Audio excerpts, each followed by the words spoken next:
आप जाके गूगल कीजिए नोएडा में। नोएडा ये तो आप गूगल कर लीजिए आप। मैं ऐसे ही नहीं बोल रहा हूँ, मैं बोल रहा हूँ लोग पॉज करो यहाँ पे और रावण बर्थ प्लेस थोड़ा सा रिसर्च कीजिए और आपको निकलेगा। तब नाम अलग था ऑब्वियसली, नोएडा नहीं था, नोएडा सेक्टर 1 नहीं होगा। हाँ बट रावण लकी था, तब AQI कम था।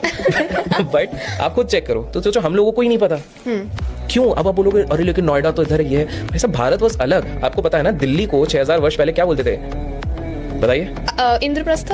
इंद्रप्रस्थ। और ऊपर जाते थे उसको क्या बोलते थे? एक गांव है आज भी उसी नाम पे, हस्तिनापुर। अगर आप जाएंगे हस्तिनापुर आज भी है। तो नाम अलग थे, इट्स जस्ट दैट बिकॉज नाम अलग थे हमको समझ में ही नहीं आता है। अब आप बोलोगे Sri Lanka, just because of the context है, बोले यार श्रीलंका है, श्रीलंका तो वैसा नहीं लगता। क्योंकि आप जब पढ़ते हैं वाल्मीकि जी के रामायण पढ़ते हैं तो वाल्मीकि जी के रामायण में पढ़ने के बाद आपको ये पता लगेगा कि जब डिसाइड हो रहा था कि वानर सेना में से जामवंत जी बोल रहे थे कि कौन कूद के जा सकता है वहां पे, तो सबसे जब पूछा जा रहा था ना तो सबने एक ने कहा, किसी ने कहा कि मैं सिर्फ 20 योजन जा पाऊंगा, किसी ने कहा ये कहा। केवल हनुमान जी थे जिनका ये था कि भाई 100 योजन जाके आ भी सकते हैं, because he had that strength, he had that capacity, he had that super power. ठीक है, तो अब आप बोलोगे लेकिन हम उस हिसाब से अगर नापते हैं तो श्रीलंका, तो भाई साइंस में हमने ये भी तो पढ़ा है कि आइलैंड्स धीरे धीरे शिफ्ट भी होते हैं ओवर सो मेनी एजेस। और हम बात करें 14,000 ईयर्स बैक, तो काफी सारी चेंजेस है। लेकिन इसका प्रूफ आपको कैसे मिलेगा? क्योंकि जब आप वाल्मीकि जी के रामायण पढ़ते हैं उसके साथ अब जब सुंदरकांड पढ़ते हैं प्रॉपर वाला हनुमान जी का, तो उसमें एक जगह पर लेख है कि जब हनुमान जी वहां पे पहुंचे हैं लंका, तो उन्होंने पहली बार क्या देखा? उन्होंने देखा 4 ट्रंक वाले हाथी प्रोटेक्ट कर रहे हैं लंका को। अब कुछ लोग बोलेंगे अरे 4 ट्रंक वाले हाथी तो 1.5 मिलियन ईयर्स अगो थे, मतलब आइस एज के टाइम पे, तो इधर कैसे गए?